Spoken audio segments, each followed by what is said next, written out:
Bueno, buenos días. Vamos a tratar de empezar un poco rápido. En primer lugar, le quiero pedir disculpas a los alumnos. Hubo una pequeña confusión horaria. Afortunadamente ya nuestro expositor está aquí. Les cuento que la charla va a demorar aproximadamente una hora, unos 15 minutos, una hora 20. Y imagino que posteriormente a la charla tal vez haya algún minuto, si alguien quiere hacer alguna pregunta, ¿está bien? Perfecto. Bueno, les voy a... En primer lugar, creo que es un privilegio para nosotros tener acá al doctor Augusto López Claros, director del Departamento de Análisis e Indicadores Globales del Banco Mundial, que muy amablemente en una visita que ha hecho por Uruguay se ofreció a compartir una charla con nosotros en el día de hoy sobre un tema que es más que relevante en el contexto internacional en el que estamos viviendo. Nos va a hablar sobre la economía global y sus motores de crecimiento en el largo plazo. El doctor tiene una vasta biografía. Si me permiten voy a leer algunas partes de ella porque no quiero tener errores porque realmente es muy rica. Bueno, el doctor Augusto López Claros es director del Departamento de Análisis e Indicadores Globales del Banco Mundial. Asumió esa posición en marzo del año 2011.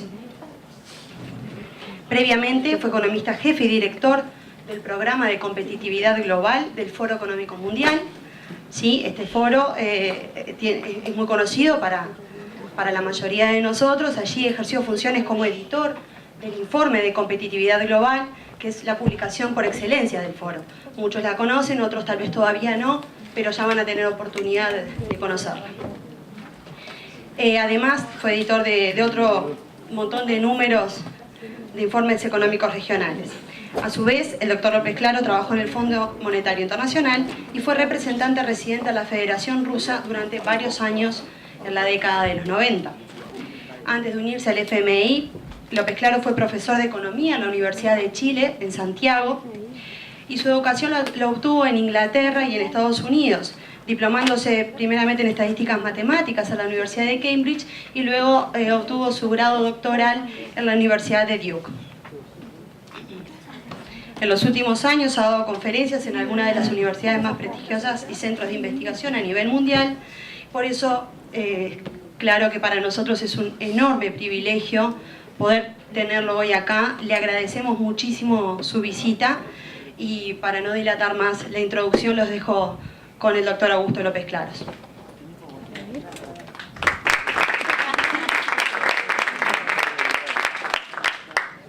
Quiero saber si me oyen atrás, si es que hablo así o vamos a necesitar el micrófono, por favor.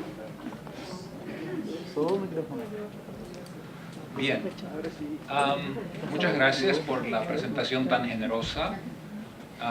Cuando la colega dijo de que la charla iba a durar 1 hora 20 minutos, vi varias caras de preocupación en la audiencia y quiero advertirles de que no va a ser una charla tan larga.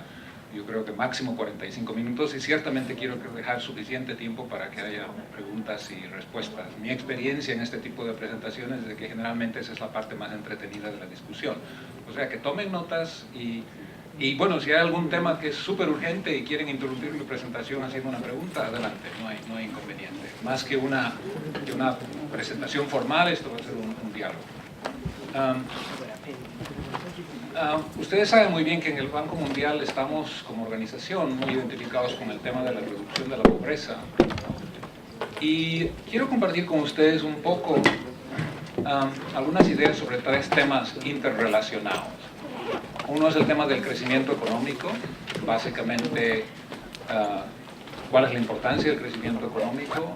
Hay una creciente escuela de pensamiento que argumenta de que nuestra economía global básicamente ya no puede sostener las tasas de crecimiento económico que hemos visto desde la revolución industrial simplemente porque se nos están acabando los recursos y el crecimiento económico está poniendo mucha presión sobre el medio ambiente. Entonces, hablemos un poco sobre ese debate y digamos, en particular quiero presentarles unas ideas con una visión histórica de este debate.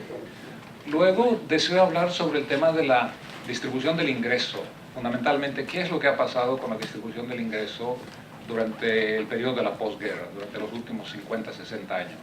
Los datos acá son sumamente interesantes y en particular quiero examinar con ustedes algunas de las implicaciones geopolíticas de la disparidad de ingresos.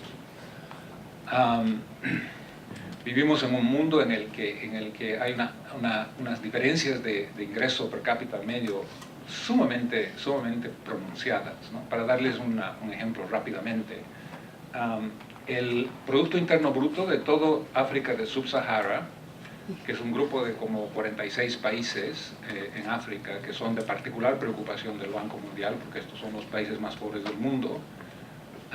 Si ustedes suman el ingreso per cápita de todos estos países, les da algo así como 943.000 millones de dólares en el año 2009.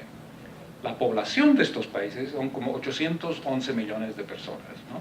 Recuerden esas cifras momentáneamente. Ahora bien, hablemos sobre Bélgica y Suiza, dos economías relativamente pequeñas en la Unión Europea, cuyo Producto Interno Bruto combinado es mayor que el Producto Interno Bruto de los 46 países de Sub-Saharan África, los que acabo de mencionar, y cuya población total es de 18 millones de habitantes, o sea, un poquito más del 2% de los 811 millones de habitantes que tenemos en estos 46 países en África, ¿no?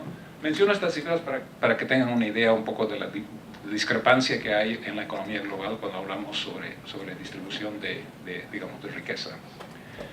Y el tercer tema que deseo tocar, si nos queda tiempo, es hablar un poquito sobre la sostenibilidad, y en particular si es que la economía global, como está operando hoy en día, es capaz de apoyar la sostenibilidad en el sentido, digamos, de entregar prosperidad a generaciones futuras, ¿no?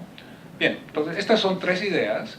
Como se darán cuenta, están interrelacionados todos estos temas, y a lo largo de mi presentación voy a dar ejemplos y voy a hacer algunas otras observaciones sobre otros temas, digamos, relacionados con estas tres ideas o temas fundamentales.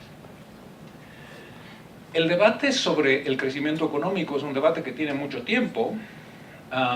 Empezó con mucha intensidad, yo diría, poco después de la creación de las Naciones Unidas, porque la Carta de las Naciones Unidas por primera vez introduce la idea del compromiso que tiene la comunidad internacional con el crecimiento económico y la prosperidad de los pueblos, ¿no?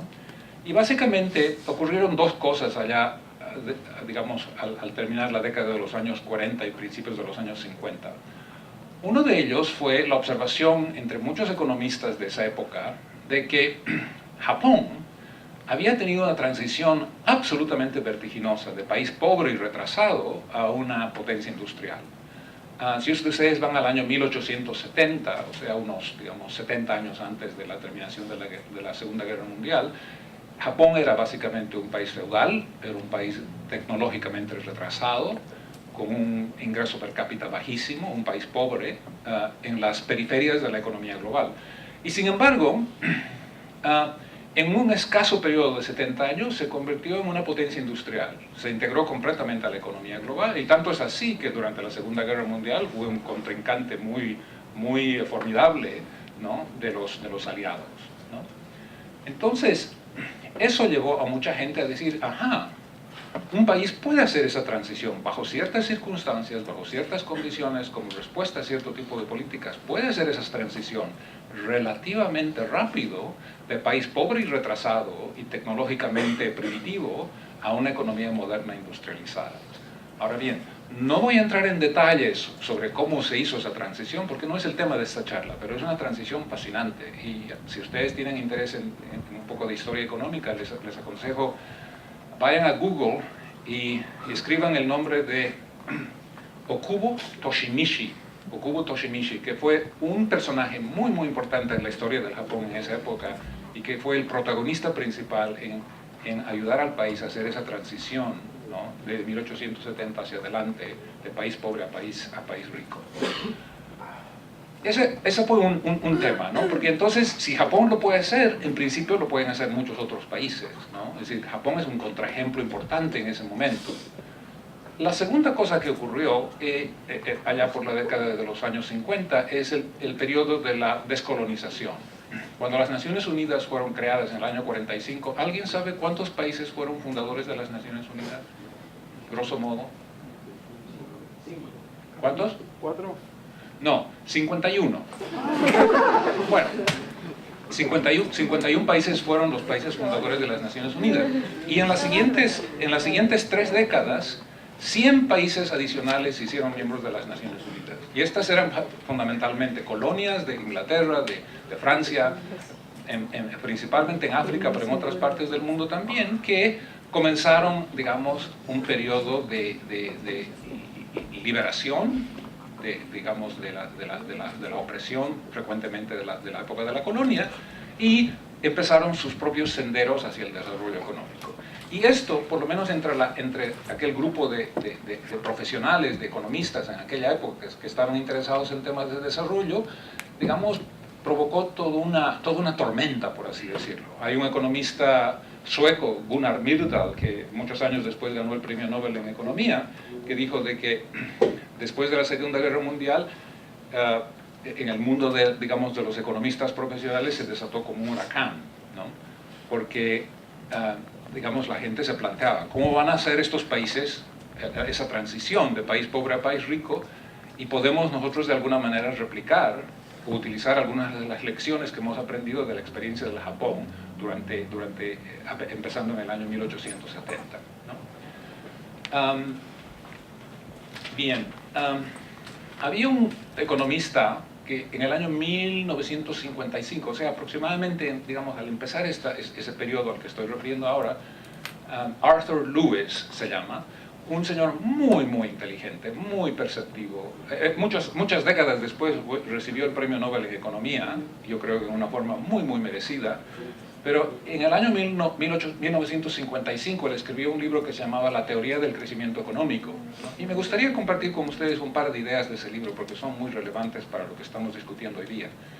Arthur Lewis dijo lo siguiente: la ventaja del crecimiento económico no es que la riqueza confiere felicidad, ¿no?, sino es que aumenta, estoy traduciendo a la rápida del inglés al español, sino es que aumenta el espectro de posibilidades.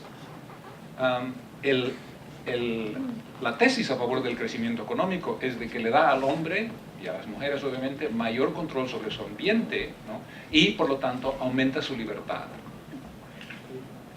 Ahora bien, hablemos un poquito sobre el crecimiento económico en un contexto histórico, ¿no? Hay unos expertos, Angus Maddison es uno de ellos, son economistas que han tomado mucho interés en la historia y que han utilizado archivos y han pasado muchas horas en bibliotecas mirando manuscritos y otros récords de la actividad económica en épocas y en siglos pasados. Y ellos han, por ejemplo, y Maddison en particular, ha presentado evidencia bastante sólida de que entre los años 1000 y 1820, o sea, un periodo de un poco más de 8 siglos, la tasa de crecimiento promedio anual de la economía global fue de 0,05%. ¿Ya? Si es que ustedes analizan esta tasa de crecimiento, que es muy, muy baja, ¿no?, básicamente quiere decir de que en un periodo de 800 años la economía global creció por un 50%, o sea, virtualmente nada. ¿Qué es lo que quiere decir eso en la práctica? Que si ustedes, ¿cómo te llamas? Fernanda. Si Fernanda vivía en los años 1600, para poner un ejemplo, o sea, dentro de ese periodo entre el año 1000 y el año 1820, durante su vida ella básicamente no iba a haber notado ningún aumento tangible, ¿no?, en la prosperidad, en el nivel de ingreso medio. ¿Ya? Obviamente habían variaciones regionales, había periodos cortos donde podía haber mayor o menor crecimiento económico en diferentes partes del planeta, pero estamos hablando sobre un concepto promedio que se aplica a toda la economía global, ¿no? Ahora bien, ¿cuáles son las implicaciones de que durante la vida de Fernanda ella no puede observar visiblemente ninguna evidencia de crecimiento económico desde el día que nació hasta el día que murió? Bueno, tiene muchas implicaciones. Por ejemplo, ¿no?, es una vida que está caracterizada por, digamos, la lucha por la subsistencia. Es una vida en la que van a haber periodos frecuentes de hambruna, ¿no?, y donde mucha gente se va a morir de hambre, porque simplemente no hay suficientes alimentos. Es un periodo donde hay una mortalidad infantil altísima. Es un periodo donde la expectativa de vida media es muy, muy baja. Es decir, la gente se muere rápido, pronto, está unas cuantas décadas sobre la superficie de la Tierra y se van, ¿no? Y en particular, es una sociedad donde es muy difícil gobernar. Fernanda, en nuestro ejemplo, no es una reina, una gobernanta, pero podría serlo. Y si es, resulta de que para ella la tarea es sumamente difícil. ¿Por qué? Porque no hay nada para distribuir. Es una sociedad de suma cero.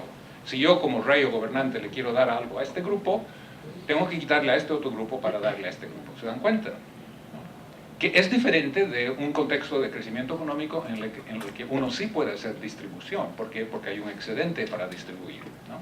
Entonces, no nos sorprende que en esa época, y estudien ustedes la historia, vayan a la época de Enrique VIII en Inglaterra, y se van a dar cuenta de que la forma en que se gobernaba era una forma sumamente brutal, ¿no? Sumamente brutal, porque era una especie de respuesta a una situación en la que no hay prosperidad, no hay crecimiento, y donde cuando hay presiones de grupos particulares que quieren más, entonces la respuesta de los que gobiernan es reprimirlos, perseguirlos, o, digamos, quitarles a unos para darles a estos, ¿no?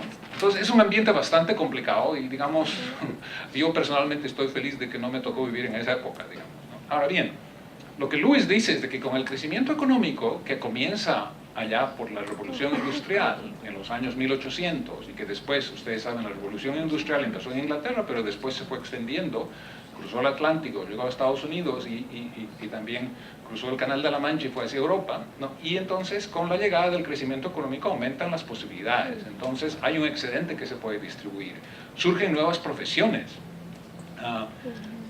No todo el mundo se tiene que dedicar a la subsistencia, podemos tener médicos, podemos tener poetas, podemos tener científicos, entonces hay una especie de florecimiento de la sociedad y del progreso como consecuencia del crecimiento económico que viene resultado de las innovaciones tecnológicas que están asociadas a la llegada de la revolución industrial. Ahora bien, el motivo por el cual yo tengo mucho respeto por Lewis es de que Lewis, aunque habla en una forma muy positiva sobre el crecimiento económico, es una persona que ha pensado mucho sobre el tema, y ya en su libro, y esto es 1955, o sea, hace mucho tiempo, ya en su libro él estaba vislumbrando algunos problemas posibles asociados con el crecimiento económico. Ejemplos, él por ejemplo dice de que va a llevar a una desaparición de la familia extendida. No sé si estoy traduciendo bien el término, pero la familia extendida no es la familia nuclear que tenemos hoy en día, papá, mamá y niños, ¿no? Sino es la familia que uno encuentra en una villa en el año 1600 o 1500, que incluye abuelos, tíos, primos, es decir, es digamos una unidad mucho más extensa, ¿no? Y él dijo de que como resultado del crecimiento económico, esa institución básicamente se iba a ser debilitada y eventualmente iba a desaparecer. Y yo creo que en esa predicción él estuvo completamente correcto, ¿no? ¿Por qué? Porque con el crecimiento económico, con progresos en la tecnología, el transporte, etc., la gente comienza a moverse, comienza a trasladarse a otras partes del país o a otras partes del mundo buscando oportunidades, ¿no? Y entonces la familia, esta amplia que existía en esa época, un poco va desapareciendo, ¿no? Con el crecimiento económico llegan las oportunidades para las mujeres y digamos, comienza un periodo gradual de liberalización de la mujer también en muchas partes del mundo, lo que ha causado algunos dolores de cabeza para los hombres que estaban acostumbrados a ciertos patrones de comportamiento social, a la sumisión de la mujer y a la dominación de las mujeres por los hombres, y eso, digamos, con la llegada de la mujer al mercado de trabajo, etcétera, etcétera, se ve, digamos, hay un cambio, muy positivo creo yo, pero es un cambio de todas maneras, ¿no? Lewis se refirió a ciertos procesos que luego ocurrieron, por ejemplo, en Irán. En Irán, en los años 60, 70, hubo un proceso masivo de industrialización, de modernización. El Shah de Irán trató de, digamos, impulsar el progreso rápido de ese país y trató de llevar a Irán al siglo XX en un periodo relativamente corto de tiempo, pero esto causó, y Lewis anticipó esto causó muchas tensiones a nivel local. Habían grupos muy conservadores, entre ellos el clero shia, ¿no?, que simplemente no pudieron acomodarse a esos cambios rápidos. Por ejemplo, no pudieron lidiar con todo el tema de la integración de la mujer a la fuerza de trabajo, a las cortes, a la educación superior, etcétera, etcétera. Y entonces lo que hubo es lo que se llama en inglés un backlash, ¿no? ¿Cómo se dice backlash? Una especie de respuesta, digamos, contraria. ¿Y qué es lo que ha ocurrido en Irán? Que hubo una revolución, entre comillas, a fines de los años 70 y ahora tenemos un régimen teocrático muy medieval en muchos aspectos de su gobernación, muy represivo y bueno, digamos, el clero está de vuelta en el poder y yo creo que son pocos los que dirían de que Irán está hoy en día en el siglo XXI, ¿no? Lewis dijo de que el crecimiento económico podía coexistir con la deterioración en la distribución del ingreso, que es algo que ha ocurrido, e incluso, para darles una idea de su penetrante visión, él incluso en su libro habla sobre la globalización. No le llama la globalización, pero la descripción que hace él de este proceso de cambio tecnológico y de integración es básicamente una definición de la globalización. E incluso en su libro habla sobre Hollywood y cómo Hollywood se iba a convertir en un catalista para la diseminación de, digamos, nuevos valores culturales con una fuerte influencia americana, etcétera, etcétera, que creo que es lo que ha ocurrido de todas maneras en la práctica, para bien o para mal, ¿no? Lewis incluso utiliza la palabra espiritual en este texto digamos, profesional. Él habla sobre cómo tenemos que tener una clara visión de los costos, tanto sociales como espirituales, asociados al crecimiento económico, ¿no? Muy interesante, una visión muy equilibrada. Ahora bien, uno de los peligros, dijo él, que iba a ocurrir como consecuencia del crecimiento rápido económico era de que obviamente las aspiraciones por parte de la gente tal vez iban a crecer mucho más rápidamente que la misma actividad económica y esto iba a llevar, digamos, a tensiones sociales entre la población, que es también algo que ha ocurrido. Ahora bien, quiero mantenerme dentro de los 45 minutos que les prometí, entonces voy a saltar un poquito. Quiero referirme en particular a otra dimensión del crecimiento económico que sale más bien del campo de la biología. Hace un par de años, 2010 para ser más exactos, un grupo de investigadores publicaron un artículo en una de las revistas más importantes de medicina que hay en el mundo. Y yo estuve en contacto con uno de ellos para que me compartan los datos que utilizaron en el paper. ¿Ya? Y lo que ellos han hecho es una cosa un estudio muy interesante, ligeramente controversial, porque se van a dar en cuenta en un minuto por qué, pero que arroja una luz muy interesante sobre este tema del crecimiento económico y la importancia del crecimiento económico y la prosperidad, ¿no? Lo que ellos hacen, son biólogos, ¿no? Entonces ellos construyen un indicador que se llama la carga de la enfermedad, ¿ya? Esa es digamos, la mejor traducción que he podido hacer. En inglés se llama disease burden, ¿ya? Carga de la enfermedad, ¿no? Y lo que ellos dicen es lo siguiente, ¿no? Ellos dicen cuando por ejemplo un niño en un país de África tiene un episodio de diarrea, ¿no? Esto, especialmente si es un episodio repetido, prolongado, ¿no? Una característica de su infancia, esto tiene un impacto muy directo sobre el desarrollo del cerebro. ¿Por qué? Porque en los primeros años de nuestras vidas, ¿no? El cerebro es un órgano que absorbe una cantidad increíble de la energía, de las vitaminas, de las proteínas, ¿no? que se incorporan al cuerpo a través de la alimentación. Entonces, cuando hay un periodo de diarrea, por ejemplo, entonces el organismo hace una redirección de todos estos insumos para lidiar con ese episodio, ¿no? Y esto priva al cerebro de las cosas que normalmente el cerebro estaría utilizando durante ese periodo, ¿no? Entonces, lo que ellos han hecho es, han desarrollado este indicador que se llama la carga de la enfermedad para un grupo grande de países, como 140, 150 países del mundo, y luego han correlacionado esos datos, ¿no? Con datos sobre inteligencia nacional que existen, que miden los cocientes intelectuales de las poblaciones. ¿Y qué creen ustedes que es lo que han descubierto? Han descubierto, por ejemplo, de que en países como Guinea Ecuatorial, Camerún, Mozambique, Gabón, es decir, países en Sub-Saharan África, ¿no? Donde la carga de la enfermedad es más alta, el cociente intelectual es más bajo. Y simultáneamente en países donde la carga de la enfermedad es más baja, Corea, Japón, Singapur, Suecia, el cociente intelectual es más alto. La correlación es fantástica, es altísima, ¿no? Y los gráficos que salen de su estudio son realmente bien convincentes, ¿no? ¿Qué es lo que quiere decir esto? Que en aquellos países, ¿no? porque es que la carga de la enfermedad es tan grande en países como los que acabo de mencionar, Mozambique, Angola, etcétera, etcétera. Son países pobres, son países que no han tenido crecimiento económico durante periodos muy grandes, muy prolongados de tiempo. Son países donde el ingreso per cápita es bajísimo, donde los hospitales son malos y no existentes, ¿no? Entonces, ven ustedes acá una situación en la que es la prosperidad y el crecimiento económico y muchas otras cosas que en países como Corea, Singapur, Suecia, con el tiempo han creado las oportunidades para tener un buen sistema de medicina, de protección a la salud, ¿no? Que luego ha contribuido a tener poblaciones muy inteligentes, muy capacitadas, ¿no? Bien, hablemos un poquito sobre distribución de ingreso. Todos estos temas obviamente están muy relacionados los unos con los otros, ¿no? El tema de distribución del ingreso es un tema bastante complicado desde un punto de vista puramente técnico. Hay muchas formas de ver este tema de la distribución del ingreso. ¿Han oído ustedes hablar sobre el coeficiente de Gini? ¿Sí?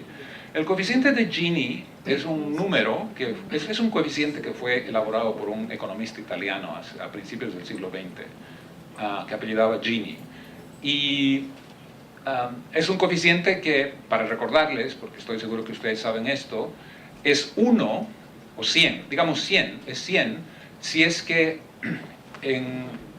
hablemos de una sociedad, un país o esta clase, todo el ingreso está concentrado en una sola persona. O sea, Fernanda tiene el ingreso de todo el grupo y todos los demás tenemos absoluta pobreza, no ganamos absolutamente nada, nuestro ingreso es 0. Y el coeficiente de Gini es 0 si es que tenemos absoluta igualdad, es decir, ninguno es más rico que el otro, todos tenemos un ingreso igual, similar, a cualquiera sea este nivel, ¿no? Entonces estos son los dos extremos, y los países se sitúan, digamos, en esta escala entre 0 y 100 de diferentes formas, ¿no? ¿Alguien sabe cuáles son algunos de los países más egalitarios, con los coeficientes de Gini más bajos, donde el ingreso está mejor distribuido? ¿Me puede mencionar 1 o 2 países que son ejemplares en ese sentido? Suiza. ¿Perdón? Suiza. Creo que oí un nombre correcto. Suiza. ¿Perdón? Suiza. Suecia, más bien. Suiza no está mal, pero Suecia es mejor ejemplo. Suecia, Noruega, Dinamarca, Japón, son países, digamos, ¿no?, muy egalitarios, donde a través del tiempo se ha logrado un nivel de equidad muy grande, ¿no? Ahora bien, hablemos un poquito sobre nuevamente una perspectiva histórica del crecimiento, sobre los coeficientes Gini. Como les dije, hay muchas formas de definir el coeficiente Gini. La forma en la definición que yo voy a utilizar es una definición de inigualdad entre países, ¿ya? Una definición internacional, ¿no?, de desigualdad, ¿ya? O sea que piensen ustedes de que cada uno de ustedes, pensemos de la habitación como una pequeña Naciones Unidas. Entonces Fernanda es francesa y Fernanda tiene un pequeño letrero aquí al frente que dice ingreso per cápita promedio de Francia, $40,000 anuales.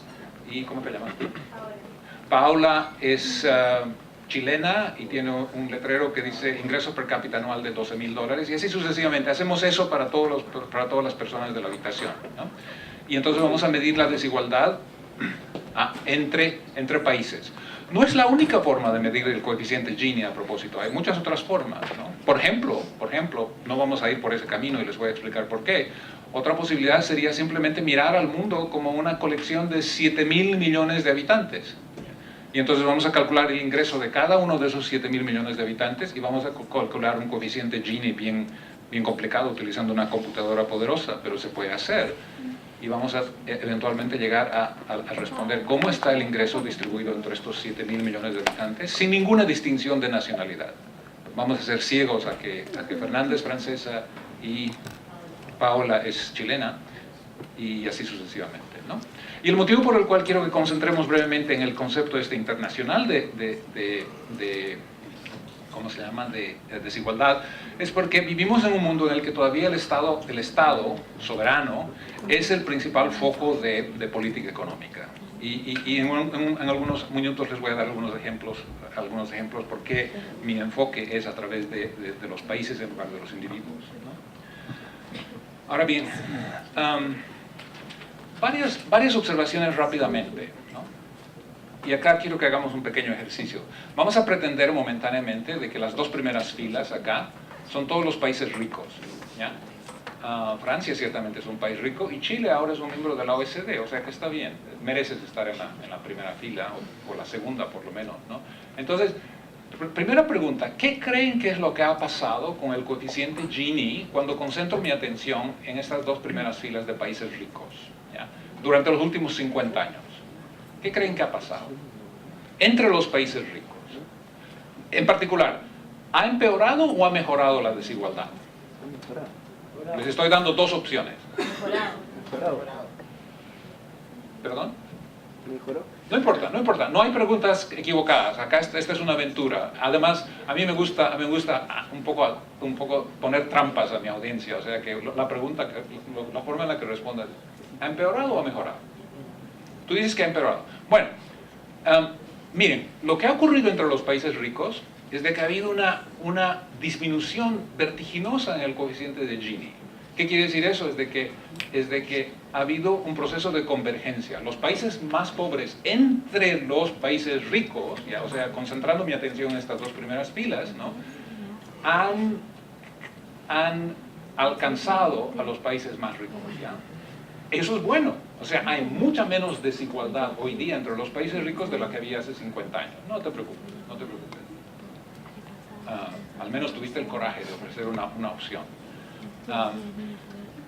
Y esto es irónico. ¿Por qué?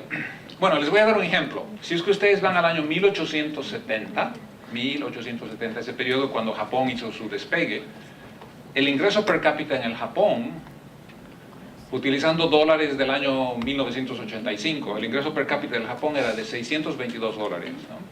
En cambio, el ingreso per cápita del Reino Unido era de 2.800 dólares.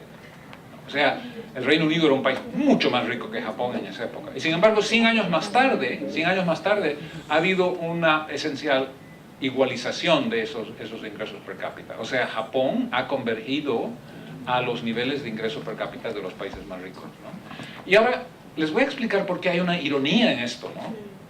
Y les voy a decir por qué. Porque hay una escuela de pensamiento que piensa, que dice que estos países aquí al frente, los países ricos, son el centro del capitalismo global, ¿no es cierto? Y supuestamente el capitalismo global es despiadado, es cruento, es carnicero, es salvaje. Y la ironía es de que entre estos países ha habido una mejora dramática de la distribución del ingreso en los últimos 50 años. ¿Por qué?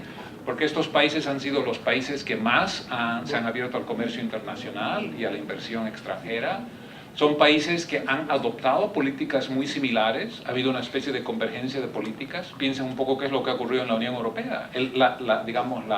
La idea fundamental de la Unión Europea es básicamente la adopción de políticas similares a nivel de sus miembros, ¿no? 12 de los 24 países que en los últimos 50 años han hecho la transición a país rico son miembros de la Unión Europea. O sea que menciono esto, ¿no?, porque tenemos que tener cuidado, ¿no?, de no caracterizar, tal vez un tanto injustamente, al llamado capitalismo como una especie de vehículo para la disparidad. Pero el tema es mucho más complicado, pero simplemente quería mencionar esto de paso, ¿ya? Ahora bien, otra pregunta, y acabo, nuevamente voy a pedir candidatos, ¿ya? Vayamos al año 1820, y vamos a comparar el ingreso per cápita de estos países, de las primeras dos filas, que son Estados Unidos, Europa, Japón, Australia, Nueva Zelanda, Canadá, Norteamérica, digamos, ¿no? Esos son los países ricos en el año 1820, ¿ya? Y déjenme preguntarles, si es que de estos países elijo al país más rico de esos, no importa cuál, el más rico, y comparo el ingreso per cápita de un ciudadano en ese país con el ingreso per cápita del ciudadano más pobre en el resto del mundo, ¿cuánto creen que era esa relación? ¿Cuán más rico es el ciudadano del país más rico que el ciudadano del país más pobre en el resto del mundo en el año 1820? Denme un número. No importa. Apunten. 3. Resulta que es 3 veces más rico, ¿ya? O sea que en el año 1820, en el año 1920, no hay muchos extremos de riqueza y pobreza en el mundo en promedio. Obviamente hay personas muy ricas, pero estamos hablando sobre el promedio, Ahora bien, hagan un salto hasta el año 1992 y háganse exactamente la misma pregunta. El ingreso per cápita del ciudadano en el país más rico comparado con el ingreso per cápita del ciudadano en el país más pobre. ¿Cuánto es esa relación? Era 3 en el año 1820. ¿Cuánto es en el año 1992? 10. ¿Perdón? 10. Más fuerte. 10. 10. La dirección está muy bien, tienes razón, ha habido un empeoramiento, ha habido un distanciamiento, pero, a ver, 5.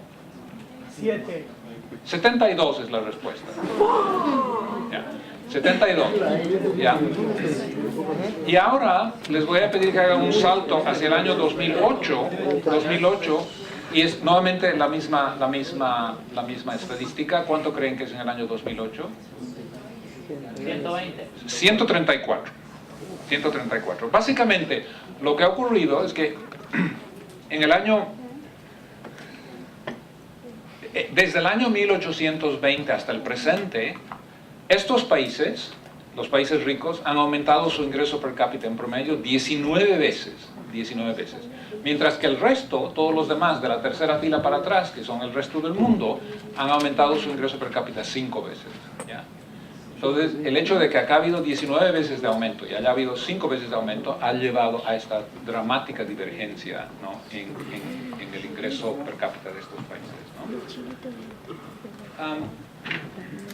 Ahora bien, ¿por qué es que menciono estos datos? ¿Por qué es que comparto estos datos con ustedes? No es simplemente porque, qué sé yo, digamos, me gustan las estadísticas y los indicadores. Al fin y al cabo, soy director de Global Indicators and Analysis en el Banco Mundial. No. Detrás de estos números hay digamos, verdades muy importantes, ¿no?, que nos dicen mucho respecto de qué es lo que propulsa el crecimiento económico y la prosperidad, ¿no?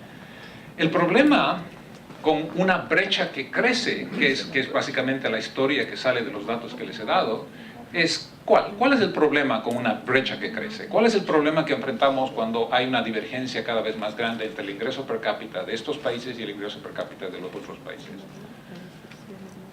Bueno, el problema fundamental es de que mientras más grande es la brecha, más difícil es hacer el salto, ¿no es cierto?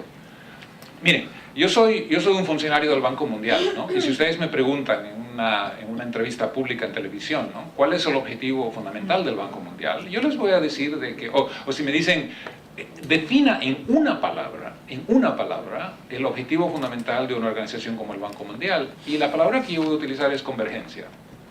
Es decir, que a nosotros nos gustaría que haya un proceso de convergencia de los países pobres a los países ricos. Nos gustaría, en un mundo ideal, de que eventualmente todos seamos prósperos, de que se lleve la oportunidad, la educación, la salud pública, ¿no?, la prosperidad a los países pobres, para que eventualmente todos seamos ricos y felices como los dinamarqueses y como los suecos, ¿no? Ese es el objetivo. Entonces, cuando hay una brecha que se hace cada vez más grande, entonces es más difícil hacer este salto. ¿Están de acuerdo o no? Sí, ¿no? Es una verdad bastante clara. Es más, cuando hay una brecha que crece, entonces, ¿qué creen que pasa con los ciudadanos o con la gente, digamos, talentosa en los países de allá atrás, los países que no son de los países ricos? ¿Qué creen que pasa? Bueno, esta gente va a tratar de hacer el salto de otra manera. ¿Qué clase de salto van a tratar de hacer? Bueno, se van a tratar de venir a vivir acá, ¿no es cierto? Es decir, una persona que nace en África, que es muy talentosa, ¿no? Hablemos sobre el papá del presidente Obama, ¿no? ¿Qué es lo que esa gente hace? Viene a vivir acá porque no ve perspectivas en su país, no ve que eventualmente va a haber un proceso de convergencia mediante el cual van a poder dar a sus hijos y a sus nietos un nivel de vida, digamos, similar o parecido a la gente que vive acá, ¿no? Y entonces van a tratar de irse a otra parte. Si lo pueden hacer legalmente, perfecto. Emigran, si tienen una buena idea, se van a vivir a Estados Unidos, Europa y empiezan su vida allá. Y si no lo pueden hacer legalmente, lo van a hacer ilegalmente, ¿no? Y en Estados Unidos hoy en día, por ejemplo, hay como 12 millones de gente indocumentada inmigrantes ilegales que están operando en la economía americana sin ninguna documentación, ¿no? ¿Por qué? Porque han abandonado sus países para buscar la oportunidad en un país rico como Estados Unidos, ¿no? Entonces se crean esos problemas, ¿no? Es más, en aquellos países que están quedándose atrás, es muy difícil gobernar. Es muy difícil gobernar porque como tienen tasas de crecimiento en promedio mucho más bajas, ¿no? Entonces hay menos para distribuir, ¿no? Y entonces eso a su vez crea problemas políticos, tensiones, represión, dictaduras, falta de gobiernos legítimos, etcétera, etcétera, ¿no? Bien, hemos hablado sobre la desigualdad a nivel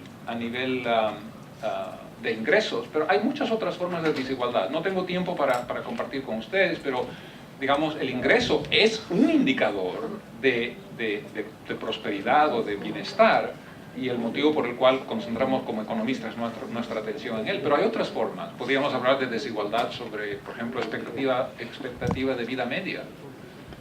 Tal vez Fernanda, casi te digo Federica, porque una de mis colaboradoras se llama Federica, una economista italiana de mi equipo, que es muy, muy capaz.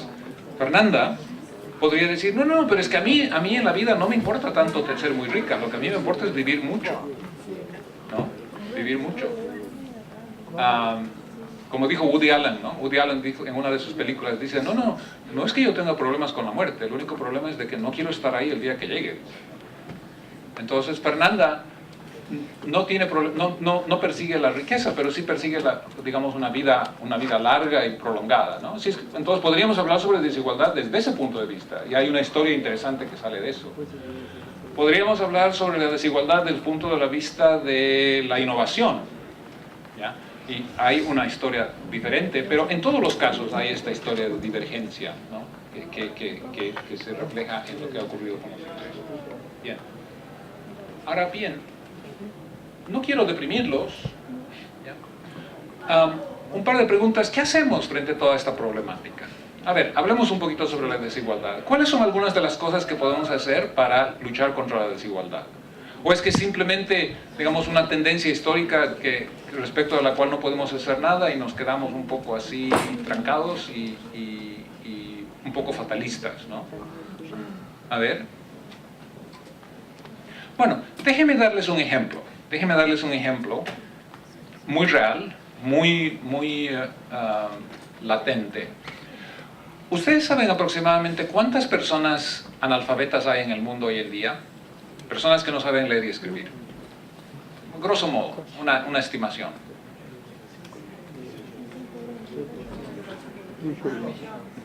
A ver, les voy a dar un hint, ¿cómo se dice hint? ¿Qué? Ya. Son varios cientos de millones de personas. Entonces, ahora con eso, dígame, ¿cuántos analfabetos hay en el mundo hoy en día? 800.000. Ok. 800 millones, ya. Bueno, está bien, está bien. 800 millones de personas en el mundo que son analfabetas, ¿ya? Resulta de que un poco más de la mitad de ellos están en la India. India tiene 430 millones de personas que no saben leer y escribir. Ahora, pregunta, ¿por qué es que es malo esto?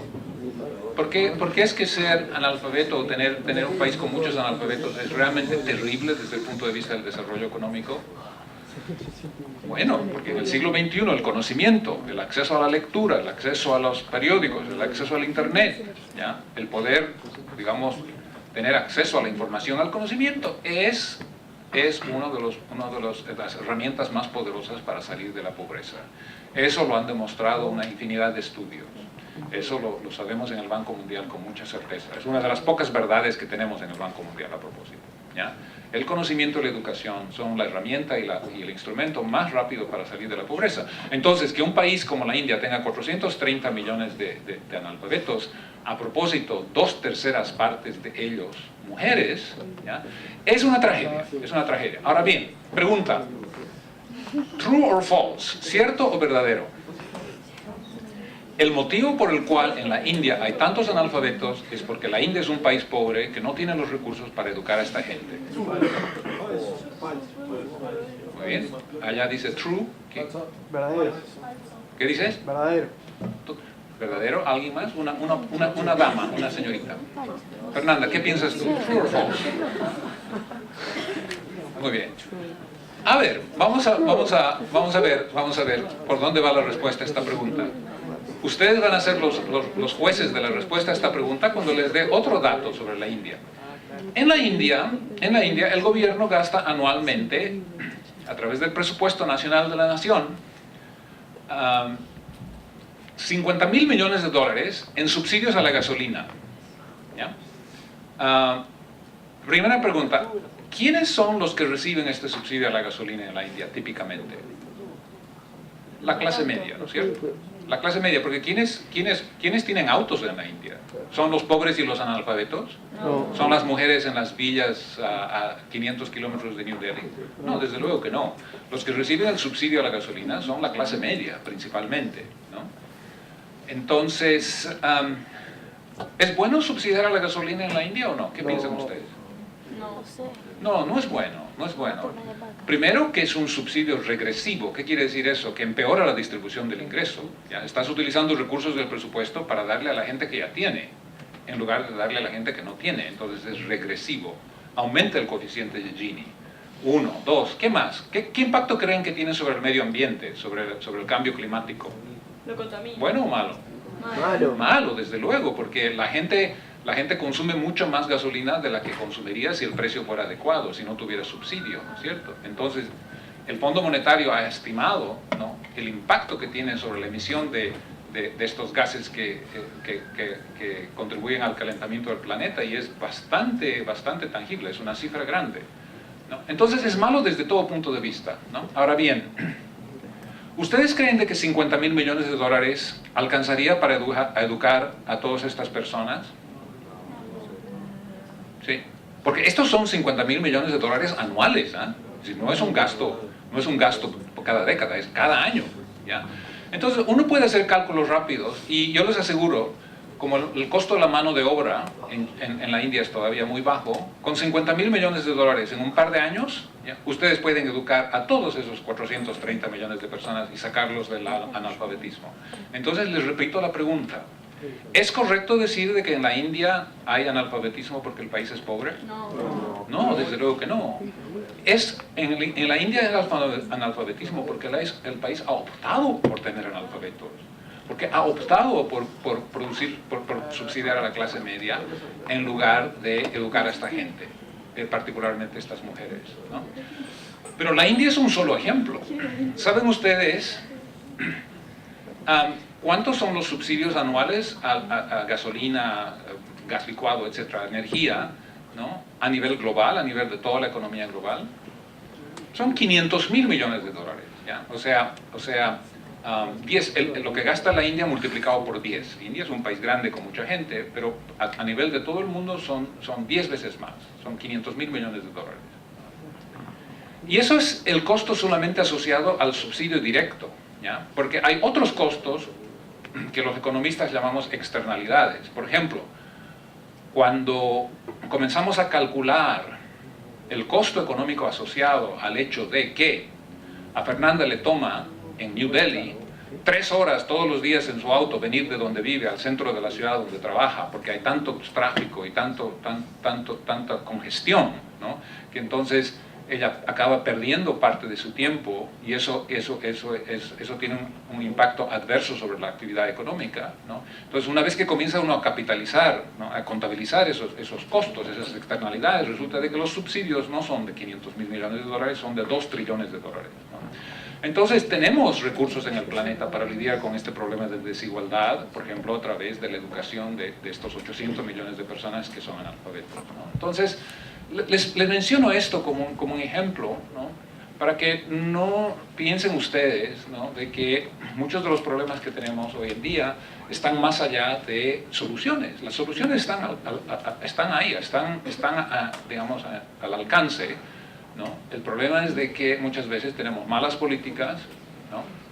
Tenemos políticos que muchas veces no implementan políticas en función del largo plazo, sino más bien en función del ciclo político, ¿no? Hay una especie de filosofía que dice, bueno, no me voy a preocupar de los problemas de aquí a 20 años, porque, bueno, que los políticos de aquí a 20 años se preocupen de esos problemas, porque son los votantes de aquí a 20 años que van a votar por ellos. Los niños hoy en día no son elegibles para votar, entonces no me preocupo de ellos. Ellos van a heredar los problemas de la generación futura. El problema con esta filosofía, que es muy racional desde la perspectiva de un político, es de que entonces nos impide resolver los problemas de mediano y largo plazo que son tan importantes. Y es por eso que tenemos cambio climático, es por eso que vamos a tener toda una serie de calamidades en los años que vienen.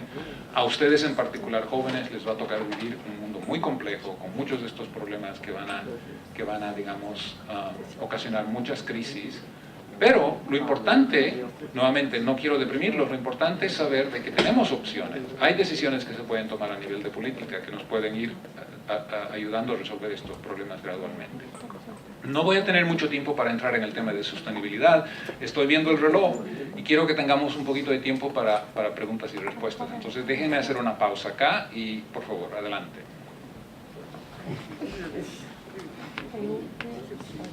No hay malas preguntas, ¿ah?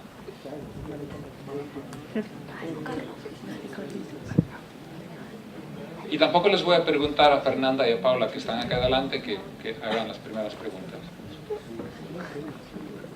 Sí, por favor. ¿Por qué si se sabe lo de India que no subsidian la gasolina en las escuelas y eso? Si se sabe, ¿por qué no se lo hace? ¿Cuáles son lo que India... Mira, ¿sabes qué es lo que ha pasado? ¿Ya? Tu pregunta es buena a propósito, porque me permite hacer una aclaración importante, ¿no? No es solamente algo que uno podría decir, digamos, mal gobierno, ¿no? Sino que en muchos de estos países la población está acostumbrada a los subsidios, ¿ya? Hay muchos ejemplos durante la última década de países que han dicho, ajá, esto realmente es una mala asignación de recursos, es regresivo, es malo para el ambiente, etcétera, etcétera. Vamos a quitar el subsidio. ¿Y qué es lo que ocurre? Que la gente sale a las calles, ¿no? Porque la gente se ha acostumbrado y piensa de que estos subsidios son como una especie de derecho de nacimiento, ¿no? Y entonces hay una especie de combinación un poco tóxica entre la gente que está adicta, la población, la empresa, la sociedad civil, y los políticos que, bueno, como la gente está adicta, no quieren quitarle a la gente de esta droga, ¿no? Entonces hay esa dimensión, ¿no? Ahora, donde yo culpo un poquito a los políticos es de que muchas veces los políticos no explican a la población, a la gente, a los votantes, ¿no? Al pueblo, por así decirlo, ¿cuál es el costo de oportunidad que asociado a estos subsidios? Mira, lo que yo te he explicado a ti para la India, ¿no? de los 50.000 millones de dólares, etcétera, etcétera, y el analfabetismo, está ausente del debate en la India. Yo he estado en la India casi todos los años durante la última década, ¿no? Estoy bastante familiarizado con los temas de política allá. Y nadie allá se preocupa, por ejemplo, de que el primer ministro vaya a la televisión y tenga una conversación con el pueblo y le diga, miren, esto es lo que podríamos hacer con 50.000 millones de dólares anuales en cuanto a educación, en cuanto a conectar a los niños en las escuelas con internet, en cuanto a la infraestructura, en cuanto a la salud pública, ¿ya? Cuando la gente vea cuáles son los beneficios asociados, ¿no? a hacer una mejor utilización de esos recursos, yo creo que las probabilidades de que salgan a las calles, ¿no? para tratar de tumbar al gobierno son mucho menores, ¿no?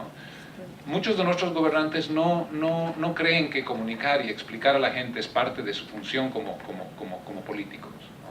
Obviamente hay excepciones, los suecos, los noruegos, los países escandinavos, los nórdicos en general, y en general las democracias son mejores en este campo, porque hay digamos, una forma de legitimización de estos gobiernos periódicamente a través del voto popular, ¿no? Entonces se espera que los políticos gestionen bien, y si no gestionan bien, pues afuera, se los echa y se los cambia con otros, ¿no? Yo creo que hay un elemento de eso, ¿no? Tenemos que educar a la población mejor, cosa de que ellos vayan viendo, digamos, cuáles son los costos asociados a estos subsidios que son como drogas adictivas, ¿no?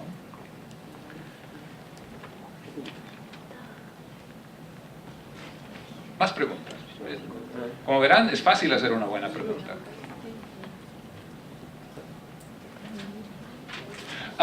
Sí, por favor. ¿Qué logra la India haciendo eso? Más fuerte.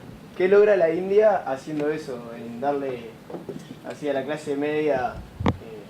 Oh, mira, lo que logra en el corto plazo es un poco de paz política.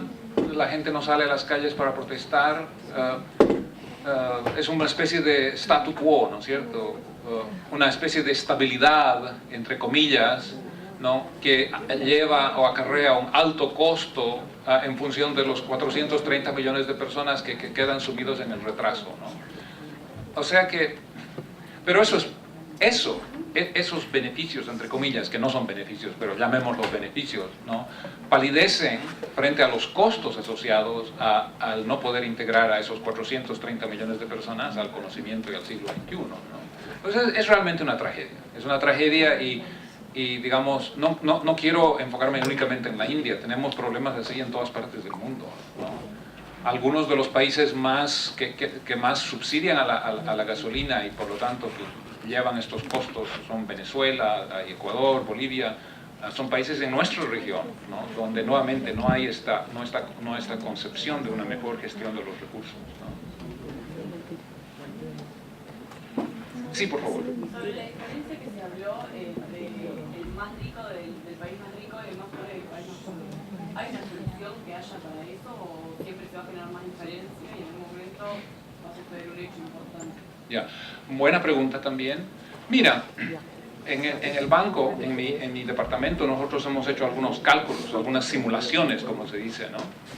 Y es interesante, lo que está ocurriendo en el mundo hoy en día es de que los países, especialmente durante la última década, los países más pobres están creciendo a tasas más rápidas que los países ricos, ¿no? Especialmente después de la crisis de 2007-2008, o sea, Estados Unidos, Europa, están con tasas de crecimiento económico muy bajas, y África y otros países en Latinoamérica incluso están creciendo más rápidamente, ¿no? Entonces, en el largo plazo, esto es bueno, porque hay una... Si los países allá están creciendo más rápidamente que los países acá, eventualmente va a haber un periodo de convergencia, ¿no?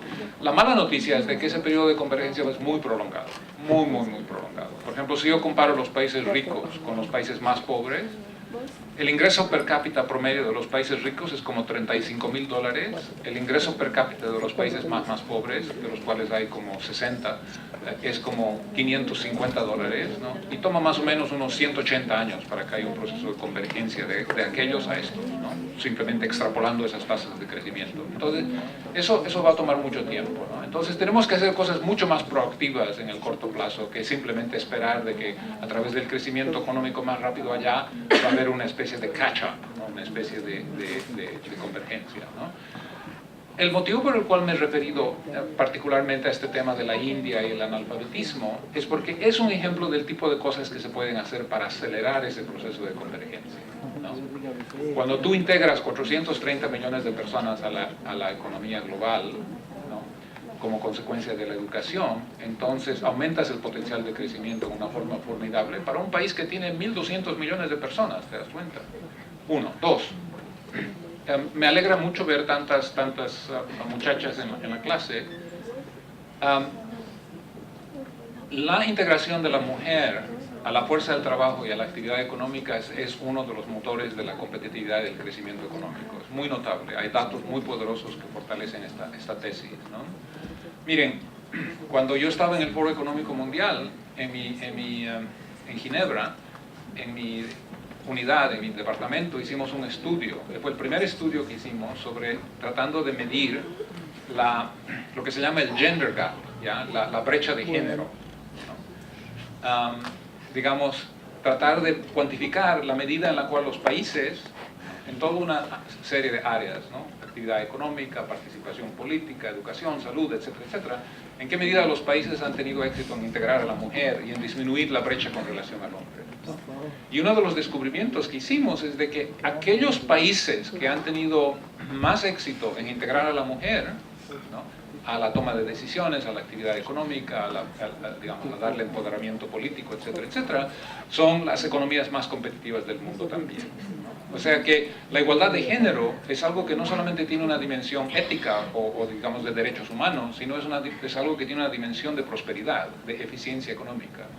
Cuando en un país, por prejuicios, por tradiciones religiosas, por lo que fuera, falta de educación, tú estás sometiendo a mitad de la población, las mujeres, ¿no?, a menos oportunidades, peor educación.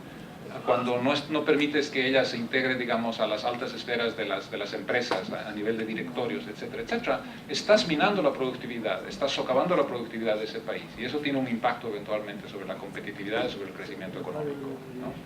Este es un tema muy, muy importante. Digamos, podría darles una charla completa sobre este tema digamos, la importancia de la integración de la mujer a la actividad económica y al empoderamiento político.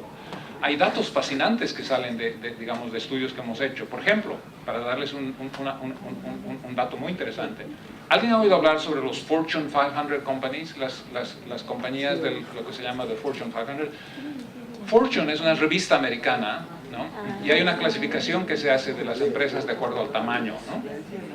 Y entonces hay las 500 empresas más grandes del mundo. Entonces ahí está Microsoft, está Google, está Coca-Cola, está Sony, en fin, todas las marcas importantes de las que ustedes puedan pensar están en ese grupo de 500 empresas. Ahora bien, se ha hecho un estudio y estas empresas tienen sus directorios, ¿no? Entonces tú divides la muestra de estas empresas de acuerdo a aquellas que tienen, digamos, 3 o más directoras, tres o más mujeres en el directorio de las empresas y las otras, ¿no? O sea que tienen menos. ¿Y cuáles creen ustedes que son las empresas más rentables? Aquellas en las que la participación de la mujer es más alta o más baja. A ver, rápidamente. Más alta, obviamente, de otro modo no les hubiera dado este ejemplo, ¿no es cierto? Exactamente, pero es decir, la diferencia es notable. La diferencia es notable. Aquellas empresas donde hay una participación más elevada de la mujer en los directorios son mejor manejadas, mejor gestionadas, son más rentables, mayor capitalización a través del tiempo, etcétera, etcétera, ¿no? Entonces, esto es muy, muy importante. Digamos, es un tema que para mí es apasionante, ¿no? Pero es una de las claves para la prosperidad en el futuro. La educación de la mujer, la incorporación de la mujer a la toma de decisiones, a la fuerza de trabajo, el empoderamiento político, la participación de ella en el parlamento, en el gabinete, etcétera, etcétera. ¿No? En Latinoamérica estamos un poco atrás con relación, por ejemplo, a Europa, a Escandinavia, a Suecia, etcétera, etcétera, pero tenemos que catch up, tenemos que convergir. Una última pregunta. Veo que...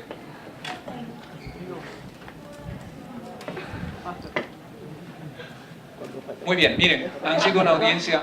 Sí, perdón, dale. Ella te quería preguntar cómo estaba Uruguay tipo, con el coeficiente de Gini. ¿Con? Uruguay en relación al coeficiente de Gini. ¿En el tema de género? Sí, la definición. Perdón, el coeficiente de Gini. Mira,